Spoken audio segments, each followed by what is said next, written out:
ഇതുവരെ ഞാൻ വന്ന കാലടി പാടുകൾ മണ്ണിൽ മായാതെ കാണൂ, ഇനിയും മായാതെ നിൽപ്പൂ.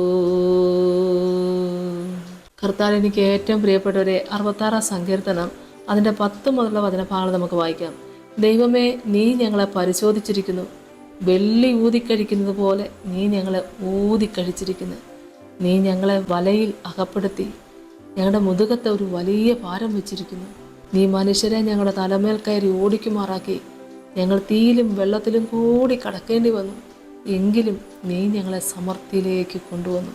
ദൈവമേ, നീ ഞങ്ങളെ പരിശോധിച്ചിരിക്കുന്നു. സ്തോത്രം. നമ്മൾ അറിഞ്ഞു, കർത്താവ് നമ്മളെ പരിശോധിച്ചിരിക്കുന്നു. അതും വെള്ളി ഊതി കഴിക്കും പോലെ നീ ഞങ്ങളെ ഊതിക്കഴിച്ചിരിക്കുന്ന വചനം. അത്രമാത്രം എൻ്റെ കർത്താവ് നമ്മളെ പരിശോധിച്ചു കഴിഞ്ഞു. നീ ഞങ്ങളെ വലയിൽ അകപ്പെടുത്തി ഞങ്ങളുടെ മുതുകത്തൊരു വലിയ ഭാരം വെച്ചിരിക്കുന്നു. സ്തോത്രം. ഇത് അവർ കാരണമാണ്, ഇവർ കാരണമെന്നൊന്നും നമ്മൾ ചിന്തിക്കേണ്ട ദൈവമക്കളെ. ഇത് ദൈവം നമുക്ക് വേണ്ടി വരുത്തിയതായിരുന്നു എന്ന് വിചാരിച്ചാൽ ആരോടും നമുക്ക് വകയില്ല, പിണക്കമില്ല, വിദ്വേഷമില്ല. ഇതെല്ലാം നമ്മുടെ ജീവിതത്തിലൂടെ കടന്നു പോകുന്ന ഒരനുഭവമായിരുന്നു. നമ്മുടെ ജീവിതത്തിൽ ഇതെല്ലാം നമ്മൾ നേരിടേണ്ടത് ആവശ്യമായിരുന്നു.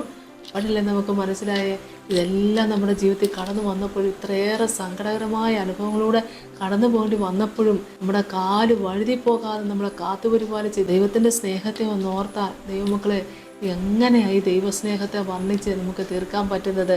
നീ ഞങ്ങളെ വലയിൽ അകപ്പെടുത്തി ഞങ്ങളുടെ മുതുകത്തൊരു വലിയ ഭാരം വെച്ചിരിക്കുന്ന വചനം നമ്മളെ കേൾപ്പിക്കുന്നത്. നീ മനുഷ്യരെ ഞങ്ങളുടെ തലമേൽ കയറി ഓടിക്കുമാറാക്കി. അതെ, ഇതുപോലുള്ള അനുഭവങ്ങളൊക്കെ നമ്മുടെ ജീവിതത്തിൽ കടന്നു വന്നു.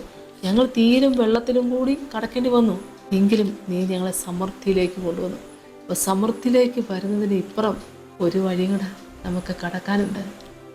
തീരും വെള്ളത്തിലും കൂടെ കടന്നു പോകേണ്ടതായിട്ടുണ്ട് ദൈവമക്കളെ. അത് കഴിയുമ്പോഴാണ് സമൃദ്ധിയിലേക്ക് ദൈവം കൊണ്ടുവരുന്നത്.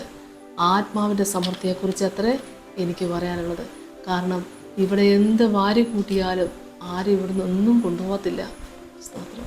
അന്നന്ന് നമ്മളെ പോറ്റി പുലർത്തുന്ന ദൈവത്തിന് നന്ദിയോടെ സ്തോത്രം ചെയ്തുകൊണ്ട് ഇനി ഒരു ദിവസമുണ്ടെങ്കിൽ, ഒരു മാത്രം ഉണ്ടെങ്കിൽ അത് കർത്താവിന് വേണ്ടി മാത്രമായി തീരാൻ കർത്താവ് നമ്മളെ ഒരുക്കട്ടെ. നമുക്ക് പ്രാർത്ഥിക്കാം.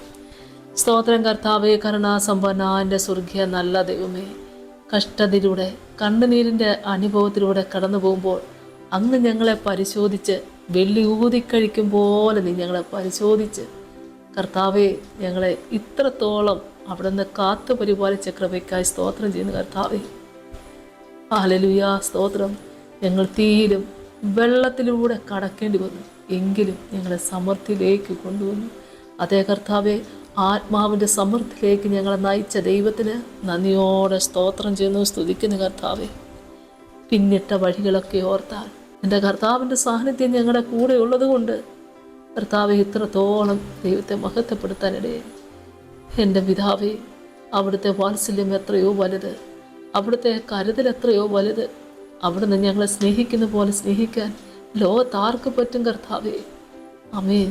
കുറവുകളും ബലഹീനരുമായിരിക്കുമ്പോൾ തന്നെ ഞങ്ങളെ തേടി വന്ന് സ്നേഹിച്ച് കർത്താവെ അവിടുത്തെ രക്തത്താൽ ശുദ്ധി വരുത്തി നിർമ്മലമാക്കി അവിടുത്തെ സാന്നിധ്യം കൊണ്ട് ഞങ്ങളെ നിറച്ച ദൈവമേ, നന്ദിയോടെ സ്തോത്രം ചെയ്യുന്നു. ഇനിയുള്ള കാലം കർത്താവിന് വേണ്ടി പാടി വാഴ്ത്തി അവന് വേണ്ടി കർത്താവെ സമർപ്പിക്കപ്പെട്ടവരായി തീരുവാൻ ദൈവം സഹായിക്കണേ. അമ്മേ, സ്തോത്രം. ഓട്ടം തികയ്ക്കുവാൻ ഞങ്ങളെ സഹായിക്കണമേ. കാല് വഴുതാതെ ഇതുവരെ ഞങ്ങളെ കാത്ത ദൈവത്തിന് സ്തോത്രം. ആ വാടാത്ത കിരീടം പ്രാപിപ്പാൻ പിതാവേ അടികളെ സഹായിക്കണമേ. യേശു കർത്താവിൻ്റെ വലിയേറെ നാമത്തിൽ അപേക്ഷിക്കുന്നപ്പാ, കൃപയോടെ കേൾക്കണമേ. ആമേ. സ്തോത്രം.